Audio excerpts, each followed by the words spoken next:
would you, from coming from where you did to the U.S., which, you know, the land of opportunity for everybody, Yeah.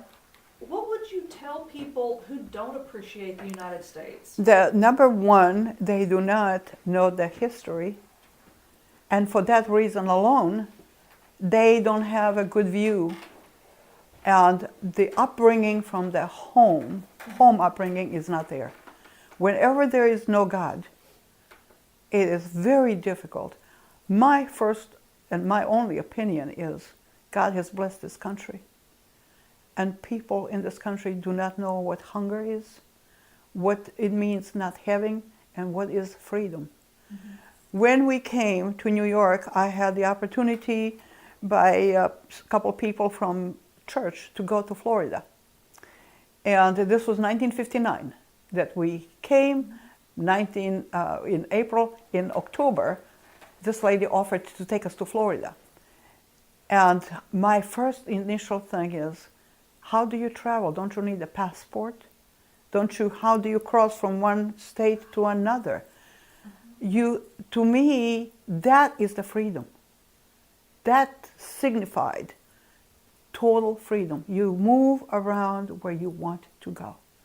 There's no such thing. We lived in Zagreb. We needed papers if we are going to Belgrade.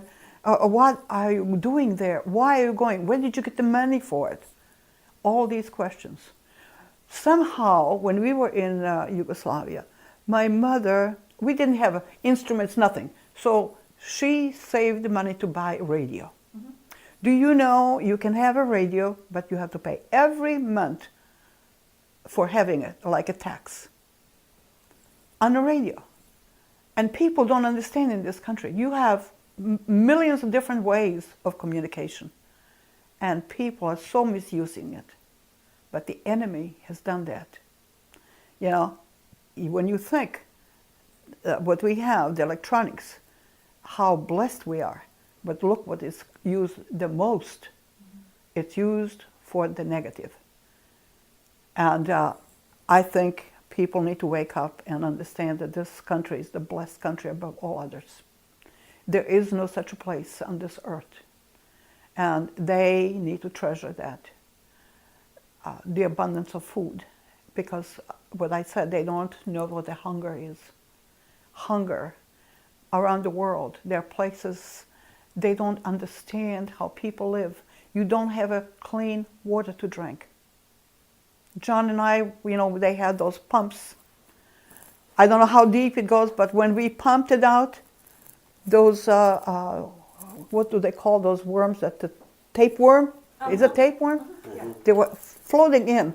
You know, when you pump it out, you have throw it away, get another one. This is how people live. You don't have sanitation, you don't have clean water, you scarcely have a bread. I mean, you know, people say, well, why don't you bake it? How do you buy the flour? You cannot even buy it. There's just not in the market that much. Only those that were able with financially better. I remember my mother used to give me allowance for doing things.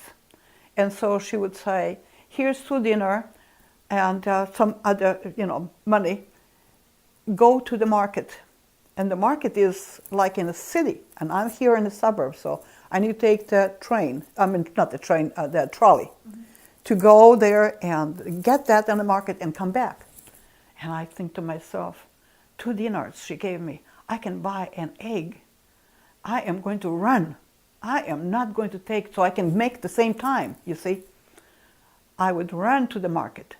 And here I am at the market. I'm looking, what am I going to buy for that little money that I get?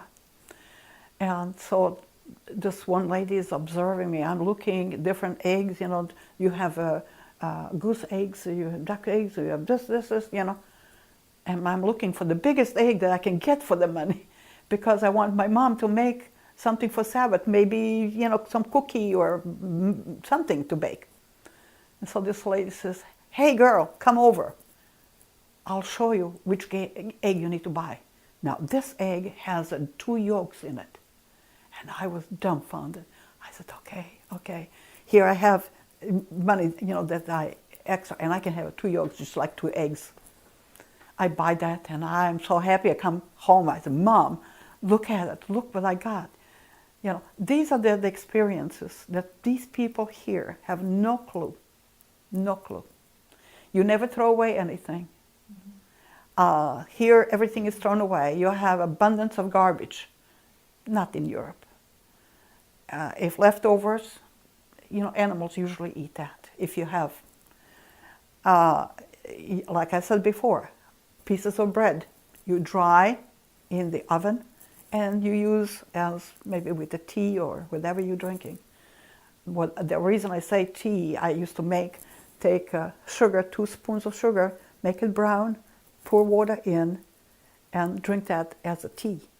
Well, when we were fortunate to have maybe a lemon, you squeeze a little bit of lemon in there, and you have that pieces of bread that you dried with nothing on it. You just have that, and that is a meal sometimes. People don't understand that.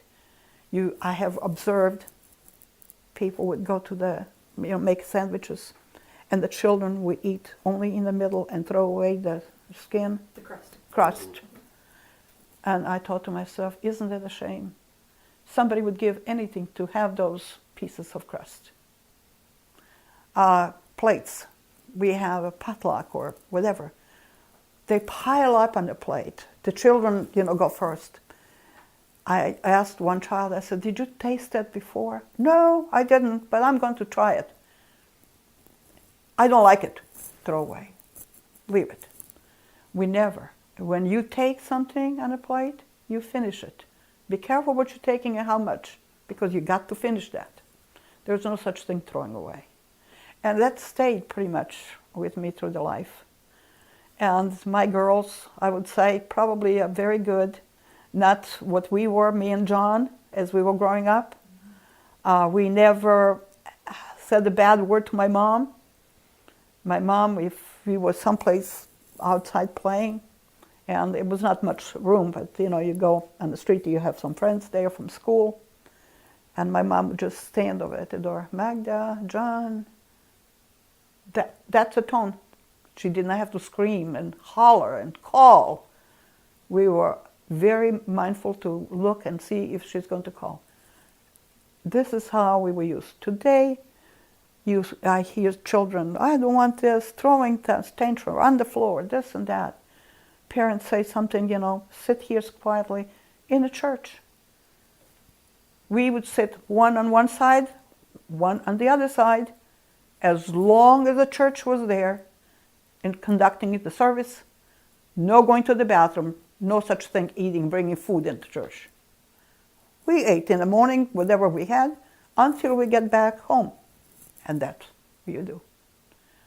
And many times my mom, we would go to my aunt or somebody, and they offered and the food. And John and I looked at my mother, what is she going to say? And she said, no. So, no, thank you, we ate. Even though we're hungry. No, thank you, we ate. And today's children, you invite them to the home right away for the cookies, for the chocolate. And then, I'm full, I can't eat that.